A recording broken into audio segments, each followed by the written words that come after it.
Chapter 1. The Explosion. That started everything.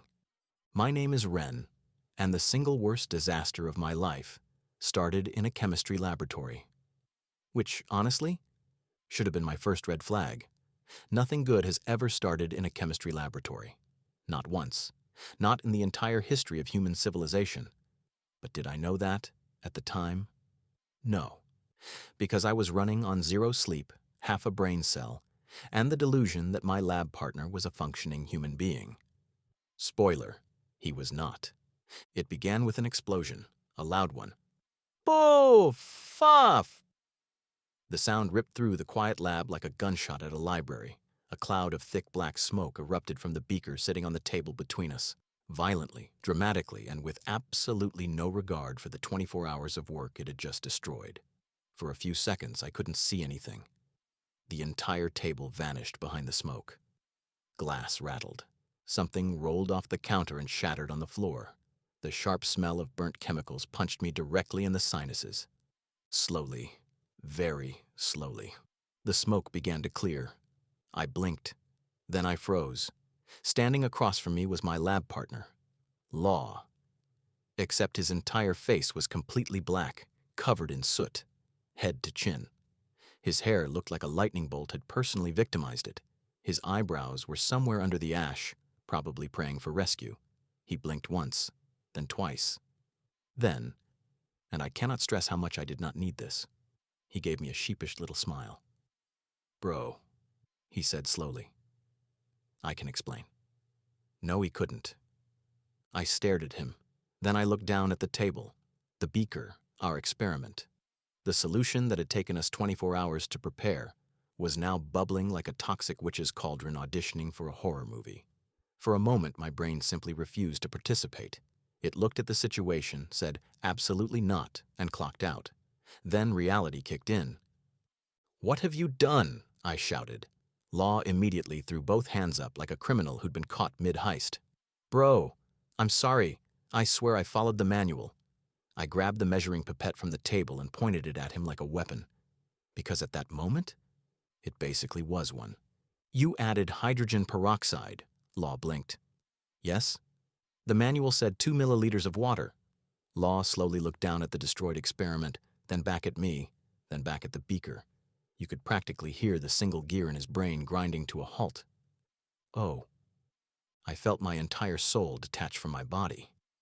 "It was 2 milliliters of H2O, I said very slowly, the way you'd explain gravity to a golden retriever. "Not 2 milliliters of H2O2. Those are different things, Law. One is water. The other is what you use to bleach hair." Law scratched the back of his head. "Well," he said, "at least we know the reaction works." I stared at him. I stared at him for so long that I'm pretty sure I briefly achieved enlightenment and then immediately lost it. We had a deadline. Tomorrow morning. This experiment had taken us a full day to prepare. 24 hours of careful measurements, 24 hours of calibrated solutions, 24 hours of zero sleep. Gone. Evaporated. Along with my will to live. Law wiped his face with his sleeve. Unfortunately, that only made things worse. Now the soot was smeared across his cheek like budget war paint. He looked like a frat boy who'd lost a fight with a chimney. "Also," Law added carefully, "can you maybe be concerned about my face first?" I opened one eye, then the other. Then I stepped closer, grabbed his chin, and turned his face toward the lab light. I studied the damage for a few seconds with the clinical detachment of a man who had already accepted death. Then I sighed. "What the hell?" Law looked hopeful. "I'm fine. You look like the discount version of Einstein." Law gasped. "That's rude. Go wash your face. Running water, mild soap. 15 minutes. You'll survive." "Unfortunately." Law clutched his chest dramatically. "You're so cold, Renren." But he still dragged himself toward the washroom, leaving me alone with the disaster. I leaned both hands on the table and stared at the chemical soup formerly known as our experiment. I'm going to fail this class. Law and I were third-year engineering students, top university, zero sleep, an alarming number of deadlines, and one shared personality trait. We were both apparently allergic to making good life decisions. We'd met during freshman orientation a couple years back. Actually, I'd met two people that day, Law and Troy. Troy was a fine arts student who painted strange, abstract portraits at 3 in the morning and spoke about color theory the way normal people spoke about breakfast. Law was chaos, not organized chaos, not charming chaos, just chaos. The kind of chaos that adds hydrogen peroxide to a water-based solution and then says at least we know the reaction works. I still had no idea how the three of us became friends. It was one of those cosmic accidents, like a car crash, except nobody died and we all got lunch together afterward. Strangely enough, we had also become somewhat popular among the student body, not because we were the smartest, not because we were the most talented, but because, and I say this with maximum irritation, apparently we were good-looking, which, great, really helpful right now. Let me just charm this burnt beaker into unexploding. Far, far away from my university and its collection of caffeinated disasters in a completely different world, inside the mighty kingdom of Bellestia, a soldier sprinted through the massive doors of the royal throne room. His armor clanged with every step like a one-man percussion section. "Your Highness." He dropped to one knee before the throne. "The green ogres are attacking the western farms again." The king sighed, not a small sigh, a deep, heavy, from the bottom of his royal soul sigh. The kind of sigh a man produces when he has heard the exact same problem for the 100th time and briefly considers abdicating. "Call my son." The soldier bowed. "Yes, Your Majesty." "Send Lucas." Prince Lucas arrived at the western farm shortly after. He didn't bring an army, only 4 knights. That was all he ever needed. That was also all he ever wanted, because Lucas had the patience for exactly 4 people at any given time, and even that was generous. The ogres were already tearing through the crops when they arrived. Huge creatures, green skin, massive arms. Faces ugly enough to scar a child for life and then charge therapy fees. To the farmers, they were terrifying monsters. To Lucas, they were Tuesday. One of the ogres roared and charged directly at him. Its massive club swung through the air. Lucas sighed, then moved. His sword flashed once. A clean strike. The ogre collapsed like a sack of very ugly potatoes. Another charged. Lucas stepped forward. 2 quick strikes, another one down. Within minutes, the fight was over. It was less of a battle and more of an inconvenience. The farmers stared in awe. "Prince Lucas, thank you for saving us." Lucas wiped his sword clean with the casual energy of a man who had just swatted a fly. "Phew." He sheathed the blade. "It would be insulting to my abilities if I even broke a sweat fighting those things." One of the knights behind him quietly sighed. That was Prince Lucas, tall, nearly 6 feet, broad shoulders, lean, muscular build, sharp jawline. The kind of face that made poets weep and portrait painters nervous, and a personality that could curdle milk. Lucas was famous throughout the kingdom for being arrogant, short-tempered, ruthless, and socially competent. In the same way, a sword was socially competent, effective, sharp, and guaranteed to make people uncomfortable. But despite all of that, the king believed his son would one day become a great ruler. Optimism apparently ran in the royal bloodline. Not long after the ogre situation was resolved, Prince Lucas and his knights returned to the capital. The kingdom of Bellestia stood proudly at the center of a vast valley, surrounded by tall stone walls that had guarded its people for generations. Massive towers reached toward the sky. Golden banners snapped in the wind. As Lucas rode through the palace gates, servants and guards immediately bowed. "Welcome back, Your Highness." Lucas barely glanced at them. He dismounted, handed the reins to a servant without a word, and headed inside. "Where is my father?" "The king awaits you in the throne room, Your Highness." Lucas nodded, then walked toward the palace like a man who owned the place, which technically he would, eventually. The throne room of Bellestia was enormous. Tall marble pillars stretched toward the ceiling. Massive stained glass windows painted the hall in colored light. At the far end of the chamber sat the royal throne. King Aurelius sat there with the calm dignity of a man who had perfected the art of looking regal while being deeply tired. Beside him sat Queen Celia, and standing near them both was the kingdom's high mage, old Arthur. Lucas stopped in front of the throne. Father, he said, you called for me. Before the king could even open his mouth, the queen suddenly clapped her hands together. Yo ho ho ho, my sweet Lulu is here. Lucas's face turned red so fast you'd think someone had cast a fire spell on his dignity. Mother, please stop calling me that. Queen Celia covered her grin with a decorative fan and giggled. She was known throughout Bellestia as the most beautiful woman in the entire kingdom. Long silver hair, bright, clever eyes, and the personality of someone who had realized long ago that the funniest thing in the world was watching her son suffer. King Aurelius cleared his throat. Celia, please. The queen simply smiled, innocently, the way a cat smiles before knocking your glass off the table. Lucas turned back to the king with the expression of a man clinging to his last shred of patience. So, why was I summoned? The king nodded toward the old mage. Arthur has something important to share. Old Arthur stepped forward slowly, his long black robes dragged across the stone floor.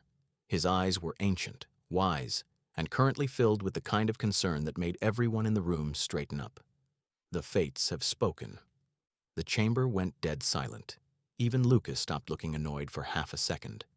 The fates warn us, Arthur continued, of the rise of the demon lord in the southern lands. Heavy silence filled the room. If the demon lord fully awakens, darkness will consume the continent, and eventually, the entire world. Lucas frowned. Then we defeat him. Simple, clean, arrogant. Classic, Lucas. Arthur shook his head gently.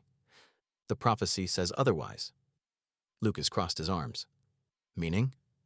Arthur raised his staff. The prophecy states that only a hero from another world can defeat the demon lord.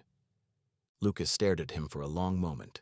The silence was so thick you could have stabbed it with a sword.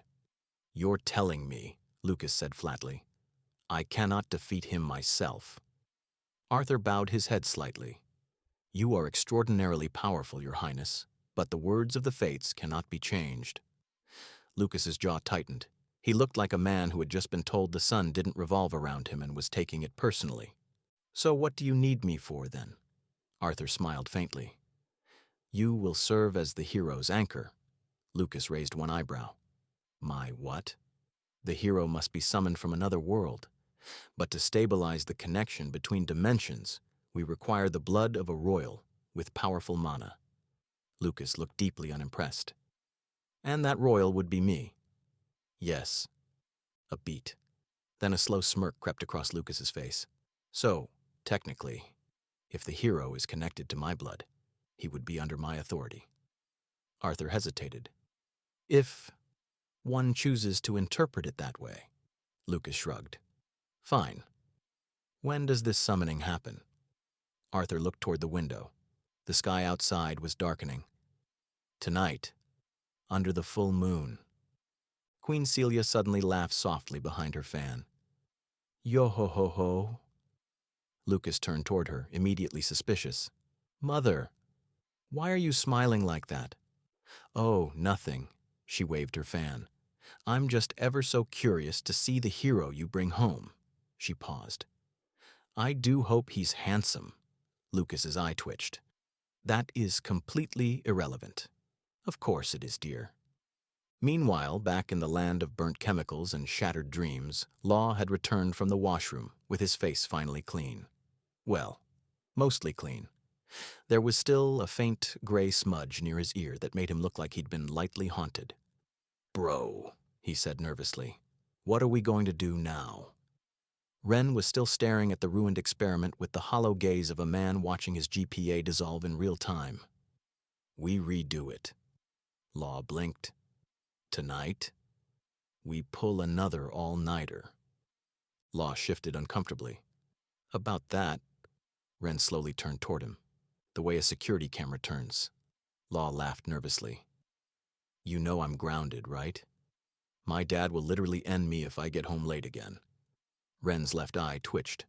I am going to kill you. Law shrugged helplessly. Technically, it's not my fault I'm grounded. You are grounded because you are stupid. Who forgets to lock their door while having sex? Law blinked. That's the part that bothers you. The lock? Then suddenly his expression shifted. A dangerous grin appeared, the kind of grin that preceded bad decisions. Ren. He casually draped his arm over Ren's shoulders. Aren't you a little cuter today? Ren shoved him off immediately. Step back. Law leaned in anyway, completely unbothered. You can finish this experiment alone, right? You're so smart, the smartest person I know. Have I mentioned that recently? Ren sighed, the sigh of a man who had accepted his fate. Do I even have a choice? Law clapped his hands happily. Great. You prepare everything first, Ren said, pointing at the equipment. I'm taking a 10-minute nap in the lounge. If I wake up and nothing is ready, I will haunt you. Hours later. The laboratory was completely silent. Ren stood alone beside the experiment table. The building was practically empty. Being part of the university's science guild had exactly one perk: late-night lab access. Unfortunately, it also meant he was currently pulling his second consecutive all-nighter, which he was fairly sure violated some kind of Geneva Convention. Ren lit the burner. The small blue flame flickered quietly. He carefully poured the chemical solution into the beaker. He knew drinking coffee while running experiments was technically against safety regulations, but at this point, the coffee was the only thing standing between him and clinical death. So he took a sip anyway. Rules were for people who'd slept. While waiting for the solution to heat, Ren glanced toward the window. Something caught his eye. A small glass bottle sat on the window ledge. He frowned. That wasn't there before. He picked it up. Inside the bottle, a strange liquid shimmered softly. Tiny sparkles floated inside like miniature stars suspended in water. Ren tilted the bottle. The sparkles drifted with the liquid. Huh. That's weird. For a moment, he just stared at it. The liquid almost looked magical. Ren snorted. Okay, I definitely need sleep. He placed the bottle beside his coffee mug and went back to his experiment. Then suddenly the floor trembled. Ren blinked. What the...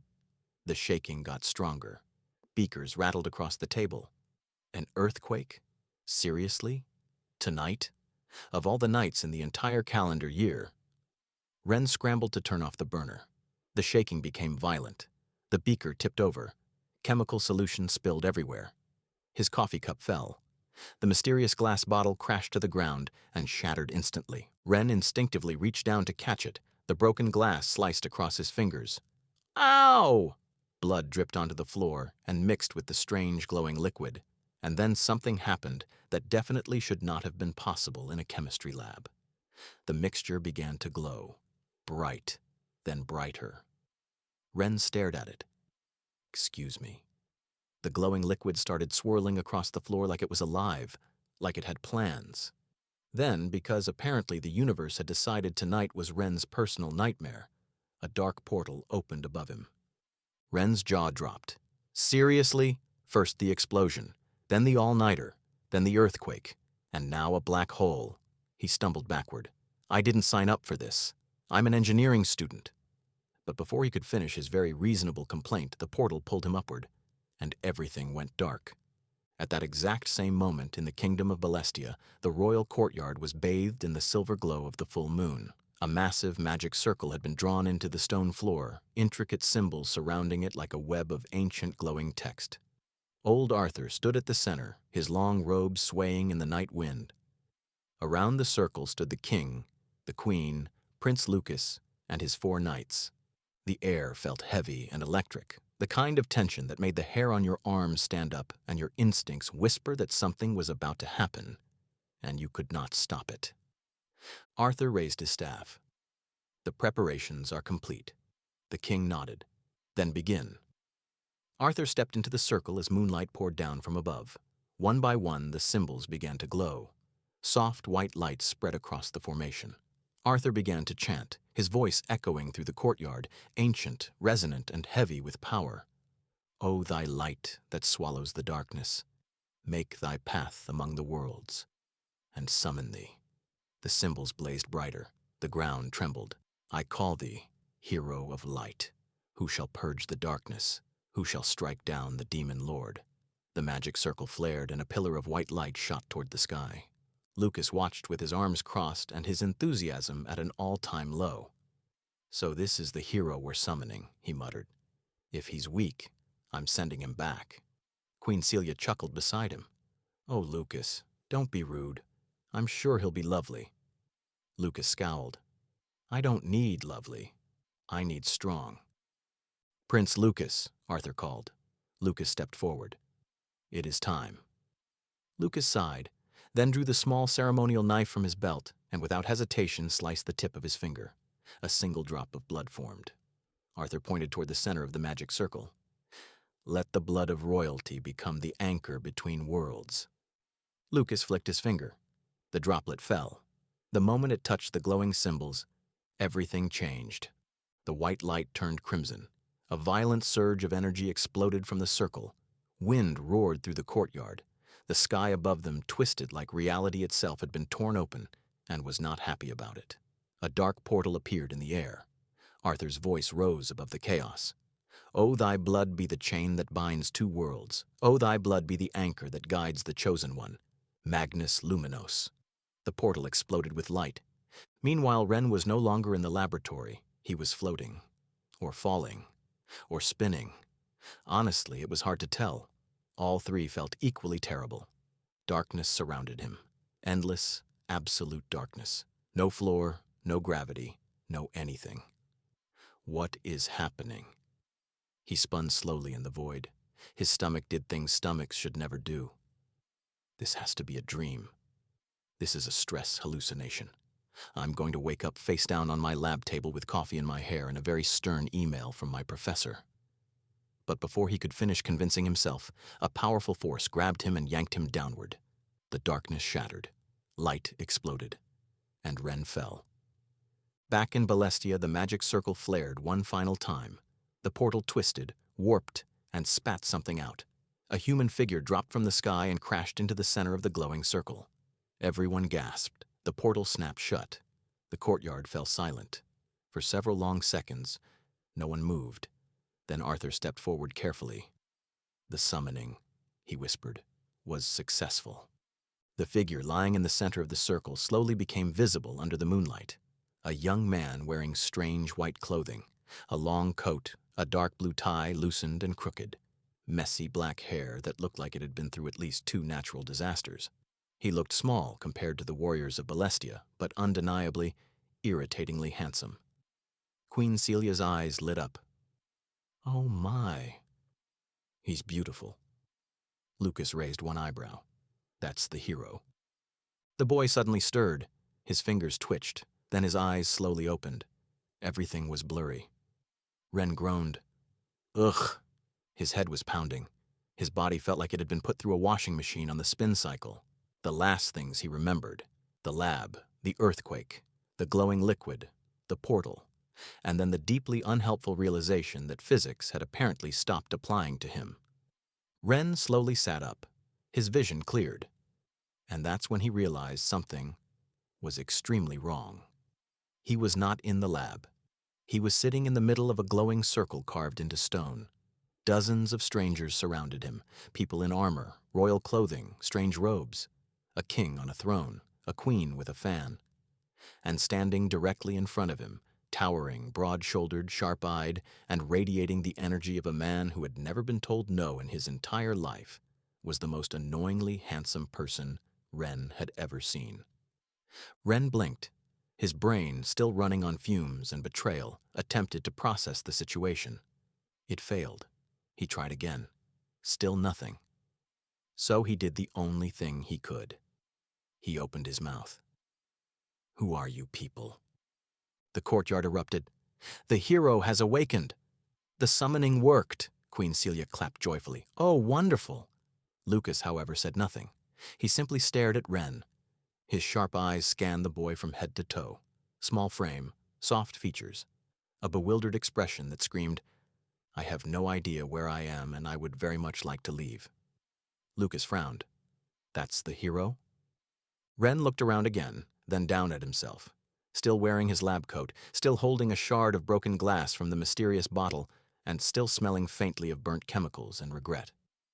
He looked back up at the crowd of armored strangers, the glowing magic circle, the moonlit castle, and the absurdly tall prince glaring at him like he was the disappointment.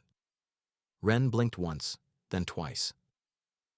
Okay, I think I'm hallucinating. A pause. And if I'm not hallucinating, he looked directly at Lucas. Then someone owes me an explanation. And a coffee.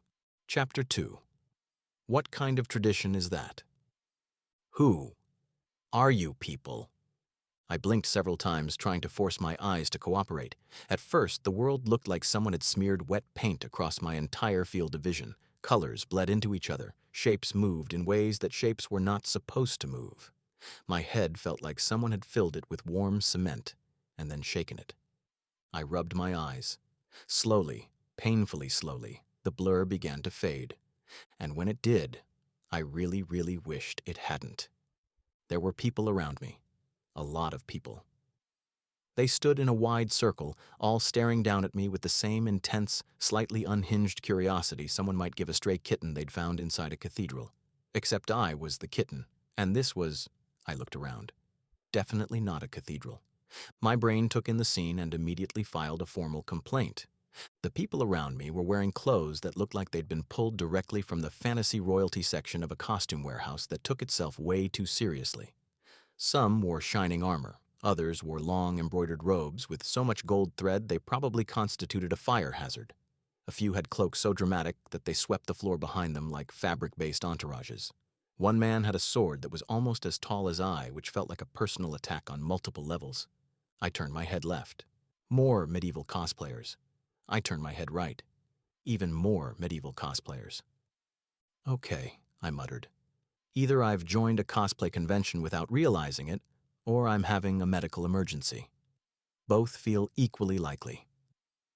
An elderly man stepped forward, long silver beard all the way to the middle of his chest, robe covered in golden symbols that glowed faintly in the candlelight. The overall vibe was wizard who takes himself extremely seriously, which, in my experience, was the most dangerous kind. Then something happened that made my brain shut down entirely. The old man knelt. Welcome to Bellestia, chosen hero. 4 armored knights immediately dropped to one knee beside him, in unison. Like they'd rehearsed this, like there had been a meeting about the choreography of this exact moment and everyone had attended. I stared at them. Bellestia. No one laughed. Chosen hero? Still no laughter. I pointed at myself. Me? Silence so thick you could furnish it. I scratched the back of my head. All right, I said, with the careful, measured tone of a man standing on a frozen lake and hearing his first crack. Let's walk through this logically. I held up one finger. Option 1. I'm dreaming, and this is my brain's most ambitious production yet. Costumes, extras, commitment to the bit. Second finger. Option 2. I'm dead, and the afterlife has a significantly larger costume budget than expected. Third finger. Option 3. This is a prank show, and every single one of you is in on it. I squinted at the nearest knight. Are you the camera guy? No, the knight said with the energy of a man who had never once in his life been funny. Figures. A tall man stepped forward, crown on his head, posture so regal it was practically a load-bearing structure, the kind of presence that walked into a room and the room immediately adjusted its behavior like a classroom when the principal enters. We understand that you are confused, the king said calmly. But please, remain at ease. Everything will be explained when we return to the palace. I blinked. Return where? To the palace. What palace? The royal palace of Bellestia. I raised both hands slowly, like I was trying to calm a large animal. Okay, hold on. Before we go anywhere, before anyone says the word palace again, I just want to say something important. The king nodded graciously. Go ahead. I took a deep breath. I have a deadline tomorrow. The entire hall went silent. Not quiet. Silent. The kind of silent where you can hear someone's eyelid move. A very serious deadline, I continued, for a paper, for a professor who once gave a student a 0 for using the wrong font. That man does not accept excuses like, "Sorry, sir, I was summoned to another world to fight a demon lord." He would still dock points. He would find a way. A knight whispered to another knight, "What is a professor?" "I think it's some kind of wizard." I groaned. This was going well. I tried to take a step. Bad idea. The floor tilted, or my legs did, it was hard to say, and the world wobbled dangerously beneath me. Oh no. My legs made an executive decision to stop participating. Oh no! I started falling, and then strong arms caught me. I blinked up. A tall young man stood above me. Dark hair, broad shoulders, a face that looked like it had been personally designed by someone who wanted to ruin other people's self-esteem. Not just handsome, aggressively handsome. The kind of handsome that made other handsome people reconsider their life choices. The kind of handsome that should require a permit or at least a warning sign. Our eyes met. In my slightly dizzy, oxygen-deprived, probably concussed state, my brain reached a completely logical conclusion. Angel. Definitely an angel. An angel with really nice arms, my brain added, unhelpfully, because even in crisis it apparently had priorities. "Are you all right?" the angel asked. His voice was quiet, low, the kind of voice that could probably talk you into doing something inadvisable and you'd thank it afterward. I opened my mouth. I'm all right." Everything went black. Great. Fainting in the arms of a beautiful stranger, very dignified, really nailing that hero energy. I woke up slowly. Soft. That was my first thought. Very soft. Whatever I was lying on had more cushioning than my entire apartment, and I was including the couch, the bed, and the pile of laundry I sometimes fell asleep on during finals week. I blinked. The ceiling above me was decorated with elegant carvings and soft, glowing lights that seemed to float with no visible source. I sat up. I was lying in a massive bed. The kind of bed that wasn't just furniture, it was a lifestyle choice. The room was enormous. White marble walls, tall windows that let in a sky that was aggressively beautiful, elegant furniture that looked like it cost more than my tuition. It looked less like a bedroom and more like what would happen if a museum and a five-star hotel had a child and then spoiled it. I looked down at myself, still wearing my university uniform, still wearing my tie, still wearing my lab coat, which now had a mysterious stain on the sleeve that I was choosing not to investigate. "Okay," I whispered. I'd always been a cautious person. Some people called it paranoia. I called it advanced survival instincts that had kept me alive through 20 years of existence, a particularly aggressive middle school, and one incident with a gas stove that we do not talk about. So instead of freaking out, I took a deep breath and thought, "You've watched anime, Ren. You know how this works." I counted on my fingers. When people get transported to another world, they either become heroes, villains, or background characters who die in episode 2 to establish that stakes exist. I paused. Preferably not option 3. Just then the door creaked open. A small black cat walked in, shiny fur, golden bell around its neck. It moved with the quiet, purposeful energy of something that owned the building and was simply allowing everyone else to use it. I smiled. "Oh, hello there." The cat sat down and stared at me with an expression I can only describe as middle management. I wiggled my fingers. "Ming, Ming, Ming, Ming." The cat frowned. "I am Shushu, not Ming Ming." I froze. The cat had talked. The cat had... It had opened its small cat mouth and produced human words with the casual energy of someone correcting a minor filing error. "And you just talked," I said. "Yes," the cat said. "You're a talking cat." "Yes. And this is... normal?" "Yes." I nodded slowly. "Okay." I paused for exactly 1 second. "I'm definitely losing my mind. That's fine. That's totally fine. Everything's fine." Shushu flicked its tail with the patient contempt of someone who had watched a lot of people have this exact reaction and had stopped finding it interesting. "Since you are awake, you must attend the banquet." I blinked. "Banquet?" "Yes." "Like, food banquet?" "Yes." I stood up instantly. My brain was in shambles. My understanding of reality was crumbling. But the word food was, and always had been, a load-bearing pillar in my decision-making architecture. My most logical thought at that moment was that disobeying a talking cat seemed like a bad move. My second most logical thought was that wherever the food was, That's where I should be. The banquet hall was enormous. I stared. Tall white columns held up a ceiling that looked like ancient Greek architecture had been given an unlimited budget and a deep personal need to impress. Everything was gold and white. Gold molding, white marble, gold chandeliers, white flowers arranged in displays so elaborate they probably had their own staff.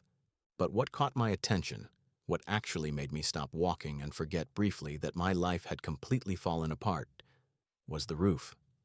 It was transparent. Above us stretched a sky so full of stars it looked fake. A glowing moon hung low and enormous, pouring silver light through the glass like it was performing. The stars weren't scattered randomly. They clustered in patterns, in rivers of light, in formations so beautiful they felt deliberate, like someone had decorated the sky specifically for this room, on this night, and was watching to see if anyone noticed. "Okay," I whispered. "That's actually really cool." Shushu smirked. "Of course it is." The hall was packed with nobles in outfits that made the people from the summoning room look underdressed. As I entered, whispers spread through the crowd like ripples in a very judgmental pond. "That is the hero. He looks young. He looks small. Is he fragile? Can he even fight?" I leaned toward Shushu. "I can hear them, you know. They know." Helpful. "Silence." The king raised his hand, and the hall obeyed instantly, the way a room obeys when the person speaking could technically have everyone in it killed. "The fates have warned us of the rise of the demon lord," the king announced. His voice carried with the practiced gravity of someone who gave speeches about existential threats regularly, and had gotten quite good at it. "But fear not, the chosen hero from another world has arrived." He gestured toward me. "Behold, the hero." Everyone clapped. I waved awkwardly. "Hi." Silence. "I'm Ren." More silence. "And I think there's been a mistake." The clapping died. Nobles exchanged looks. I could feel the collective mood of the room shift from ceremonial awe to buyer's remorse. "I'm not a hero," I continued, because apparently my survival instincts had taken the night off. "I'm a student. I had a deadline this morning, and I'd really like to go home now." I turned slowly toward the exit. "Okay. Bye." I told the council this was a mistake. I stopped. The voice came from behind me, and it was the kind of voice that didn't need to be loud because it had never needed to compete with anything. Calm, clear, precise, the verbal equivalent of a blade being drawn. I turned. Prince Lucas, the angel, the one who caught me, the one with the face that should be illegal, stood with his arms crossed, looking at me the way someone might look at a stain on expensive marble that they were debating whether to clean or simply have the floor replaced. "The fates have outdone themselves," Lucas said. "They sent us a hero who could be defeated by a stiff breeze." A few nobles laughed. I looked at him, at his perfect posture, at his completely unbothered expression. The way he stood like the concept of doubt had never once been introduced to him. "Okay," I said. "First of all, tell me." He tilted his head, just slightly, the way a cat tilts its head at something small and confused. "Do you plan to bore the demon lord into submission? Or is your strategy also up to chance?" He let that sit for exactly 1 second. "Coward." The word landed like a glass dropped on marble. More laughter, louder this time. "Meaner." I inhaled slowly, very slowly, the kind of slow that was not calm, and everyone in the room could tell. I closed my eyes. I counted to 3. I opened them. Pause. A.M. Longer pause. Not. The chandelier trembled, just slightly, just enough. Coward. The last word came out so loud that 2 nobles flinched. One knight took a full step backward, and somewhere in the back of the hall, a man dropped an entire goblet of wine and did not pick it up because he had been startled past the point where social etiquette still applied. Lucas blinked. Just once. Then he stepped closer. Slowly, unhurried. The way someone moves when they have never once in their life had to hurry for anything, because everything has always stopped and waited for them. Up close, he was even more aggravating. The jaw, the posture. The expression of a man who had been looked up at his entire life and had made peace with it so completely that it had become part of his bone structure. He looked me up and down, and for the first time, something shifted behind his eyes. Not cruelty, something sharper, more dangerous. Curiosity, genuine, detached curiosity, the way a scientist notes an unexpected result and reaches for a pen. Fascinating, he said quietly. You actually have a spine. I genuinely did not see that coming. It was not a compliment. It was not an insult. It was something worse. Interest. The kind that meant he was going to keep looking. My fists clenched. Prove it, then. Lucas stepped back and spread his hands, palms open, like he was offering me the entire floor. The gesture was so effortlessly theatrical it made me want to scream. The hall went so quiet you could hear the candles. I dropped into a fighting stance. Several knights leaned forward. Somewhere in the crowd, actual money changed hands, coins from the sound of it, which meant people were betting on this, which meant my life had officially become entertainment. The queen pressed both hands together in front of her mouth and appeared to be vibrating with an emotion that I could not identify from this distance, but that was definitely not concern. Lucas looked mildly entertained, which was, in its own way, so much worse than fear. Fear meant he took me seriously. Mild entertainment meant I was a footnote. I rolled my shoulders. You have drilled this, I told myself. University gym, 6 in the morning, 45 minutes, 3 times a week, because you decided at age 14 that nobody was ever going to make you feel small again. You have trained for this. Not for this specific situation. Nobody trains for kick a prince in a fantasy world, but for the emotional core of this situation. You are ready. I shifted my weight.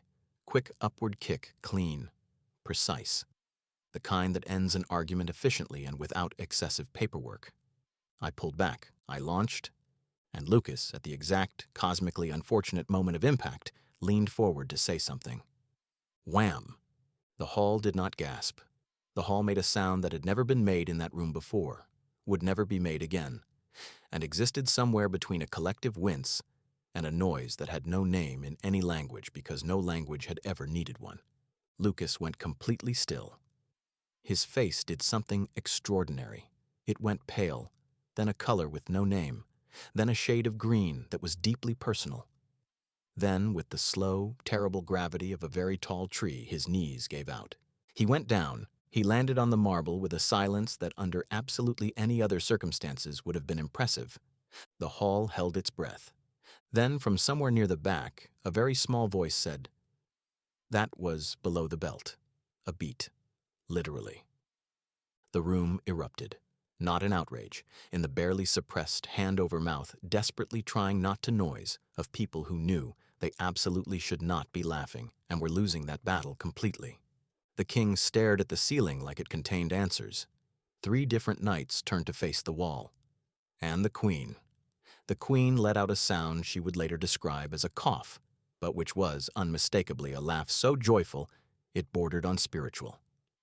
I stood frozen over the fallen prince. "Oh," I said. "Beat. Oh no." Lucas wheezed. It was a very small sound, a very terrible sound, the sound of a man's entire afternoon dissolving. I started waving my hands. That was not the plan. There was a plan. The plan was the jaw. My body made a completely independent navigational decision and did not consult me. Lucas raised one shaking hand. "Stop." "I am so sorry. That was a miscommunication between my brain and my actual physical limbs, which apparently have their own foreign policy." "Stop. Talking." I stopped. The queen had risen from her seat. She was not fainting. She was not horrified. She was crossing the hall with the gliding, purposeful stride of a woman who had just witnessed the single most entertaining thing that had ever happened in her palace and intended to be closer to it. "Oh, this is wonderful," she said, her voice bright and melodic and profoundly unhelpful. "Yo-ho-ho-ho. Lucas, darling, you must admit, nobody has ever surprised you like that. Not once. Not ever." Lucas, still on the floor, looked at his mother with the expression of a man who had, at this exact moment, revised his entire understanding of parental loyalty. "Mother," he said through his teeth, "now is not the time. On the contrary, Queen Celia clasped her hands together, beaming down at her crumpled son with the radiant warmth of someone watching a flower bloom. I think this is exactly the time. I've been waiting 23 years for someone to knock you off your pedestal. She glanced at me. I just didn't expect it to be quite so literal. I didn't mean to, I started. Hush, dear, you were perfect. She patted my shoulder. Yo ho ho ho. Lucas closed his eyes. He began to stand, slowly, with the extraordinary dignity of someone who had decided that if they were going to survive this, they were going to survive it with their spine intact, even though, based on where the kick had landed, the structural integrity of several nearby systems was very much in question. I panicked. Oh no, you're getting up. I kicked again. Automatic, pure, catastrophic reflex. Lucas caught my leg. Of course he did. Naturally. Even now, crouched in pain, one breath away from genuine fury. His reflexes were perfect, because the universe had decided long ago that this man was going to be good at everything and had never once revisited that decision. We froze. Me, on one leg, arms out, the posture of a very stressed flamingo. Him, half-crouched, still in visible pain, gripping my ankle with the focused expression of a man who had decided that if he was going down, he was taking someone with him. We stared at each other. The entire hall held what little remained of its composure. And then, plink, small, metallic, delicate. We both looked down. Lucas's ring, knocked free in the chaos, was rolling across the marble floor with the quiet, purposeful energy of something that knew exactly where it was going. One full turn. Two. It caught the candlelight, glittered once like a tiny decisive star, and came to rest directly against my foot. I picked it up. Because I was polite, because I was raised right, because I will be an engineer. Objects on the floor were a tripping hazard, and tripping hazards in a room full of armed people felt like a liability issue, the moment my fingers closed around it. Oh my gods! The hall erupted. Every single noble was staring at me with an expression somewhere between religious awe and genuine terror, like I'd just casually pulled a pin out of something explosive. Why is everyone... I looked at the ring, looked at the crowd, looked back at the ring. What? Queen Celia's hands flew to her mouth, but her eyes were enormous and sparkling, and I realized with dawning horror that the emotion behind them was not shock. It was delight.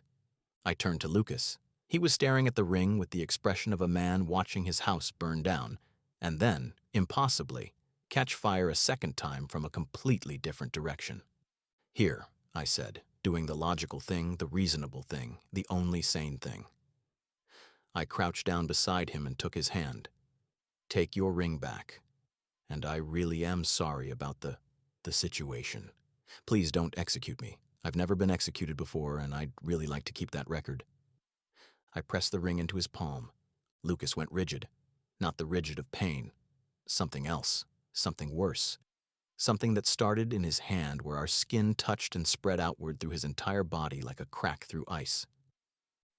What? He said very quietly. Have you done? Before I could ask what that meant, the moonlight found us. It poured through the glass ceiling like it had been waiting, like it had been patient. It had a very specific agenda, and had cleared its entire evening for this. A soft glow wrapped around us both. I looked down. My ring finger was glowing. Lucas's ring finger was glowing. The ring in his palm dissolved. Just dissolved, like sugar in warm water, like it had never been a physical object at all, and reformed. 2 rings, one on Lucas, one on me, both silver, both engraved with the symbol of the moon. The hall lost its mind. The prince is engaged. The fates have blessed us. Someone get the archbishop. I'm crying.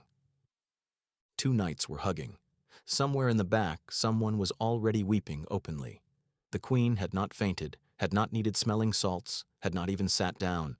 She was standing in the middle of the chaos with her hands clasped against her chest, tears streaming down her face, smiling so wide it looked like her face might not recover. Yo ho ho ho, she said, and it came out wet and joyful and completely unhinged. I knew it. I told the stars. I said, "Send him someone impossible. And look, look."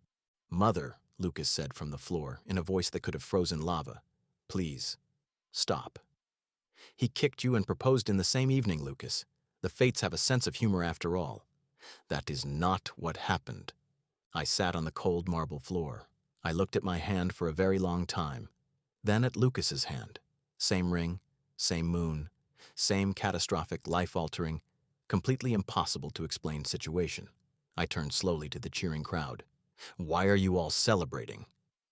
Lucas grabbed me by the collar. He pulled me close enough that I could see exactly how furious he was, which was a level of furious that I think might have been medically significant. He looked like a man who had gone to a banquet expecting a boring evening and had instead had his entire future rearranged by an engineering student with terrible aim. "What?" he said, his voice low and shaking with something that was not quite fury and not quite anything else he had words for. "Have you done? You absolute—" "I returned your ring," I said. "You dropped it. That is not how this— You idiot. You're the one who dropped it." He stared at me. I stared back. The cheering continued around us, enormous and oblivious, the sound of several hundred people celebrating something I had not agreed to and did not understand. Lucas's jaw worked, once, twice. He looked at the ring on his finger like it had personally betrayed him, which I was beginning to understand it sort of had. "I am going to need," he said with great and terrible restraint, "a very large drink." I looked at the ring on my finger, looked at the crowd, looked at the queen who was now hugging a knight she had apparently never met before, looked at Lucas. "Did I just," I said slowly, "propose to the prince?" Lucas stood. He straightened his collar with the kind of dignity that only exists in people who have nothing left except dignity and are holding on to it with both hands. He looked directly ahead, at nothing, at the middle distance, at some faraway place where this had not happened. "Do not," he said quietly, "call it that. Is there a different word for it?" Lucas walked away. "Your Highness, is there a different— Wait, where are you going? Why are we engaged?" He did not stop walking. He did not turn around. He walked straight out of the banquet hall with the measured, deliberate pace of a man who was either going to get that very large drink or commit a crime, and possibly both. I sat on the floor. Shushu appeared beside me because of course the cat did, because in a world of magic rings, moon prophecies, and accidental royal engagements, the one constant, the one anchor in the storm, was a judgmental cat with a golden bell. "Shoo, shoo." "Yes." Did I just marry the prince? A pause. The pause of someone choosing their words carefully, not out of kindness, but out of a very specific desire to cause the maximum amount of emotional damage with the minimum number of syllables. "Technically," Shushu said, "the fates engaged you to the prince. You just assisted." I put my face in my hands. "I had a deadline," I said, muffled. "I had a deadline." Chapter 3. The Fruit Basket. Situation. Ren did not sleep well. This was arguably understandable. He lay in the enormous royal bed, which was objectively the most comfortable bed he had ever been in, and stared at the ceiling and thought very loudly for approximately 6 hours. The ceiling, for its part, was beautiful, carved stone, faintly glowing, soft blue light that pulsed like a slow heartbeat. Under literally any other circumstances, Ren would have found it deeply soothing. Tonight, it just gave him more light to stare at while his brain refused to stop running. He had been summoned to another world. He had met a king. He had fainted. He had attended a banquet. He had punched a prince in a location that should never be punched. And then, Ren pulled the blanket over his face and held it there. The ring was still there when he lowered it again. Of course it was still there. Silver, delicate, engraved with a small crescent moon that caught the light every time he moved his fingers. It looked like something from a jewelry catalog, the kind of ring that costs more than his entire semester's tuition. The kind of ring that meant something. Ren stared at it for a long moment, then put the blanket back over his face. "No," he said to no one. The ceiling pulsed gently. "Absolutely not." The ring continued to exist. Ren groaned so deeply it came from somewhere cellular. He was still lying there, blanket over face, ring on finger, dignity somewhere on the floor, when a small, precise weight landed on his chest, entirely intentional. Shushu sat on his sternum, golden eyes at half-mast, tail wrapped neatly around its paws, wearing the expression of a disappointed parent watching a child do something completely predictable. "Good morning," Ren said. "It is not morning," Shushu said. "It is 4:47. 4:47 in the morning is still morning." Shushu's tail flicked once, the cat equivalent of a very long sigh. "You have not slept. I've been processing. You've been staring at the ceiling. That's how I process." Ren looked at the ring, then at the cat, then at the ring again. "Shushu, I'm engaged." "Yes." "To the prince." "Yes." "The one I punched." A pause. Shushu's whiskers shifted in a way that might, on a less dignified creature, have been called amusement. Yes." Ren put the blanket back over his face. "I need you to understand," he said, muffled, "that none of this was in my 5-year plan." "Most things aren't," Shushu said philosophically. And yet, Ren agreed, from under the blanket. They stayed like that for a moment, cat on chest, engineering student in existential crisis, the faintly glowing ceiling doing its best. Then Ren pulled the blanket down, sat up, and looked at both his hands. Ring hand and plain hand. Outside the window, the sky was doing something indescribably beautiful, purple at the edges, bleeding into dark blue, a scatter of stars that didn't match any constellation Ren had ever studied. A different sky, he thought, an entirely different sky. He wasn't home. He didn't know when he would be. That thought sat in his chest for a moment, quiet and heavy, before Ren did what he always did with quiet, heavy things. Acknowledged it, set it carefully to one side, and moved on. Later. He'd handle it later. Right now, he had more immediate problems. "Shushu," he said, "what exactly does being engaged to the prince mean, politically, magically, all of it?" The cat settled more comfortably on his lap. "It would be faster," Shushu said, "to explain what it does not mean." "That sounds ominous." "It is a little ominous," Shushu agreed pleasantly. Ren took a deep breath. "Okay, hit me." Ren looked at the ring. The ring glowed back, serene and completely unbothered. "Okay," he said. "Explain. Full sentences. No cryptic cat stuff." Shushu flicked one ear, the ear of a cat who had been called cryptic before and had opinions about it. "The ring does not activate from touch. It literally activated when I touched it. It activated from intent." Ren stared. "I did not intend anything. I was just picking it up." "Precisely." A pause. "That sentence made no sense," Ren said. "It made complete sense." "Shushu, I'm going to need more words." Shushu adopted the posture of a cat about to explain something very simple to someone who was making it very complicated. "The ring responds to the absence of desire. Every noble in that hall has spent years angling to be near it. Every eligible person in the kingdom knows what it means. They have wanted it, schemed for it, dropped things near the prince on purpose, and hoped." Ren opened his mouth, closed it. "They dropped things on purpose. Lady Murray of House Aren dropped her fan 11 times in one evening." 11. The prince noticed at attempt 4. "Okay, that's actually impressive commitment." Ren looked at the ring. "So all those people who wanted it, the ring just didn't activate for any of them?" "Correct. And you, who did not know what it was, did not want it, and picked it up purely because you have basic floor safety awareness. The ring perceived an act of pure, agenda-free generosity. You wanted nothing. You simply saw something on the floor and returned it. In 10 years, you were the first person to do that." Ren sat with this. "So what you're telling me," he said slowly, "is that I am engaged to a prince because I am too normal to be devious." "Yes, my complete lack of scheme is the scheme. You did not have a scheme. That was the point. I'm being cosmically punished for being polite."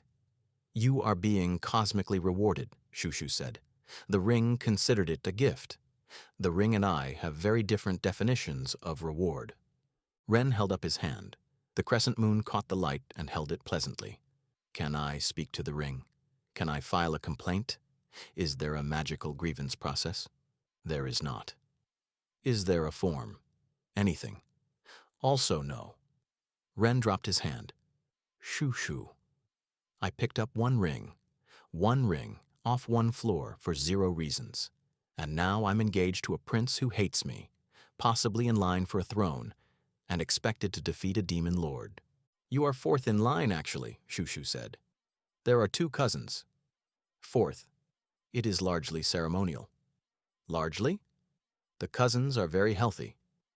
Ren stared at the ceiling, at its smug carved vines and its 2 figures reaching toward each other, and felt it offer him precisely 0 comfort. You know what the worst part is, he said. Tell me. If I had just left it on the floor, if I had stepped over it like a normal selfish person, none of this would have happened. Shushu tilted its head. Correct. So the moral of this story is, do not be helpful. The moral, Shushu said, is that the fates reward those who act without agenda. By trapping them in a magical engagement, by connecting them with Shushu, we are not spinning this. The cat's tail flicked once. You are taking this very personally, it observed. I am the person it happened to, Ren said. I am the most qualified person in this building to take it personally. He got up, straightened his shirt, and pointed at the ring with great feeling. I wanted on record that I was simply being decent. I was raised right. My mother would be horrified if I left something on the floor. And now I am engaged. Your mother sounds like a good woman, Shushu said. She is going to be so confused when I tell her. You cannot tell her, Shushu said quietly. You are in another world. The longest silence yet. Shushu, Ren said. Yes. Please don't remind me of that right now. A pause. Something in the cat's expression shifted, not softening exactly, because Shushu did not traffic in softness, but something careful and adjacent to it. You picked up the ring, Shushu said, because it is simply who you are. Ren looked at his hand. The crescent moon caught the light and held it. Yeah, he said. That's what I'm saying. That's the problem. Shushu said nothing, but the cat settled a little closer and did not move away. Ren sat with this for a full minute, which was, for Ren, an extremely long time to sit with something. Then, because he was at his core, a practical person who had once rebuilt an engine from scrap parts during a 3-day blackout and passed his thermodynamics exam on 4 hours of sleep, he nodded. Okay. Shushu's ears tilted forward. Okay? I can't undo it. I can't go home right now. I'm engaged to a prince who hates me, apparently 4th in line for a throne, and expected to defeat a demon lord. So, he rolled his shoulders back. What's the first thing I need to do today? The cat stared at him. You are taking this very well. I'm not taking it well at all, Ren said pleasantly. I'm taking it practically. There's a difference. Shushu considered this. You will need to dress, it said finally. The royal steward arrives at 7. He will be early. It is his defining trait and his greatest flaw. The wardrobe was roughly the size of Ren's entire bedroom back home, its doors carved with moons and trailing vines and what appeared to be very dramatic battle scenes. It contained enough clothing to dress a small theatrical company, robes in 12 shades of blue, embroidered jackets with buttons that appeared to be actual gemstones, multiple cloaks with such dramatic draping, Ren suspected they had structural engineering built in. He reached for a plain dark jacket. It had gold trim. He tried a simpler one, silver trim, embroidered crest. The plainest option he could find, dark, high-collared, minimal fuss, had tiny moon-shaped buttons. Everything has decorations, Ren said. You are royal adjacent now, Shushu said from the bed. Everything will have decorations. I hate decorations. You will learn to tolerate them. He put on the navy shirt and dark-fitted trousers because he was not wearing robes, he had his limits, and proper boots that were the first thing in this entire world that had felt completely, straightforwardly right. He looked in the mirror. He looked, he thought, like himself wearing a costume. Which was accurate. His uniform was folded carefully and set aside. The lab coat went on top. He wasn't throwing it away. That felt too final. He was still staring at it when the knock came. 6:58. The steward was 2 minutes early. The royal steward's name was Lord Bolo, and he was the kind of man who had been born looking slightly disappointed. Not cruel, not unkind. Just perpetually and professionally mildly dismayed by the state of everything, the way an experienced doctor looks at an X-ray that confirms exactly what they feared. Tall, silver-haired, impeccably dressed in gray and gold, carrying a leather folio so full of documents it appeared to be breathing.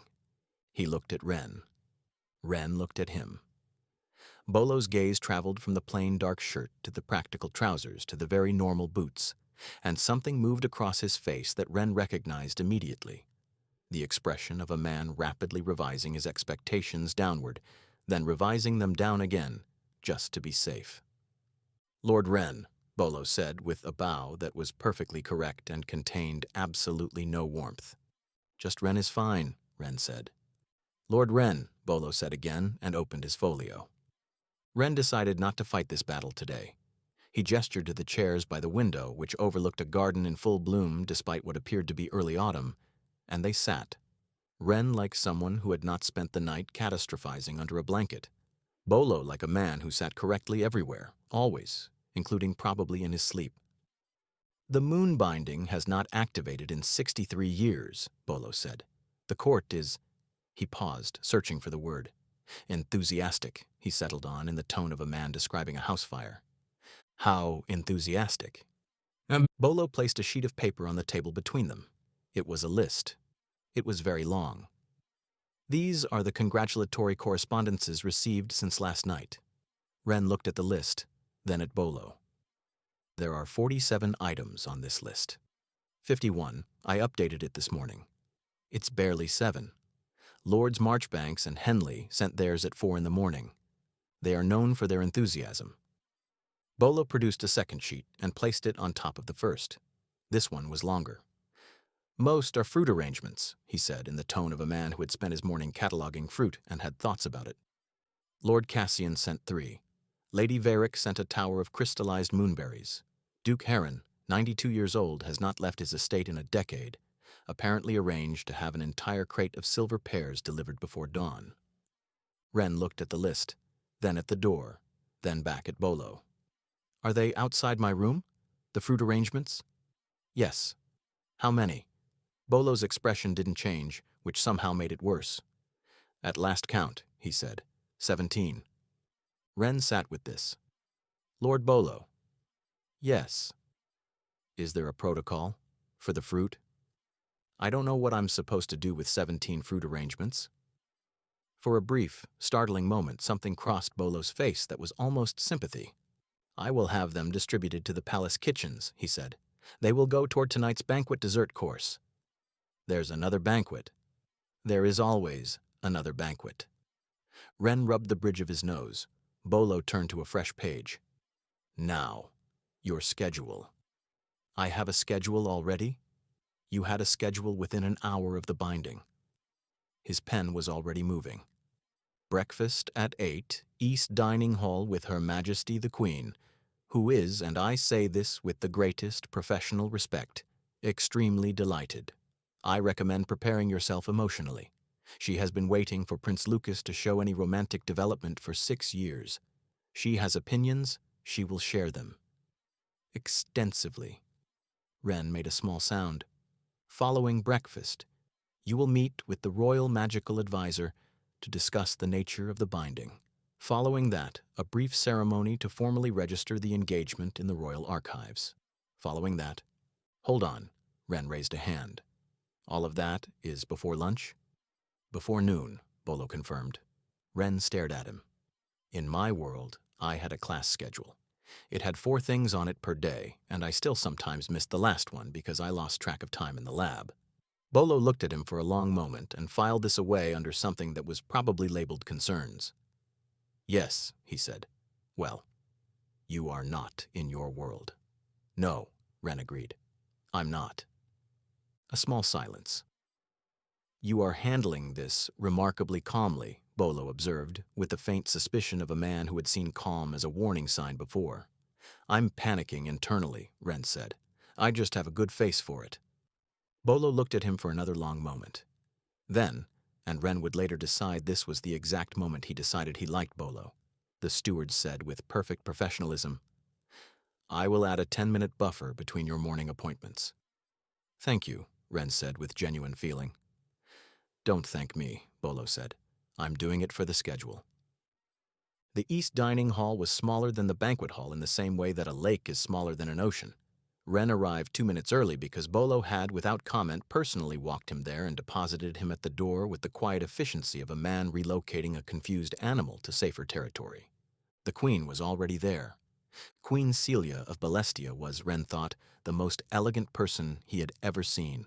Silver-streaked dark hair, the bearing that made every room feel like it had been waiting for her specifically. Deep violet robes, a crown small and understated in the way of someone with nothing left to prove. She also had the brightest, warmest smile Ren had ever encountered, and she turned it on him the moment he walked in like a lighthouse turning toward a ship. Ren! Ren had not expected to be yelled at, warmly but still yelled at, by the Queen of Bellestia at 8 in the morning. Your Majesty, he managed, and bowed, because it seemed right. The Queen crossed to him in 3 elegant strides, took both his hands in hers, and looked at him with such open, uncomplicated joy that something in Ren's chest did a complicated thing it didn't have vocabulary for. Look at you, she said warmly. Oh, you're wonderful. Lucas is going to be absolutely impossible about this, which means it's going to be wonderful. Come, sit, eat. You look like you haven't slept. I haven't, really. Which is completely understandable. It's a lot. I cried for 20 minutes last night and I was happy. Come, sit. She guided him to the table with the authority of someone who had been steering people where they needed to go for decades. Food appeared, warm bread, something that smelled like honey, fruit from no tree Ren recognized, and a tea that turned faintly gold when it hit the cup. He stared at the tea. It's moon petal, the Queen said, sitting across from him. It helps with shock. Also with hangovers, but that's neither here nor there. I'm not... Drink it anyway. Ren drank it. It tasted like warm vanilla, and somehow exactly like the feeling of sunlight on your face on the first warm day of spring. But that's really good, he said, surprised. The Queen beamed with the energy of someone who had been waiting for good news for a very long time, and was now absolutely determined to enjoy every second of it. Now, she said, setting down her cup with the decisiveness of a woman beginning a conversation she had been planning for hours. Tell me everything. Who are you? Where are you from? What do you study? What do you think of Lucas? She paused. Actually, start with Lucas. I want that one first.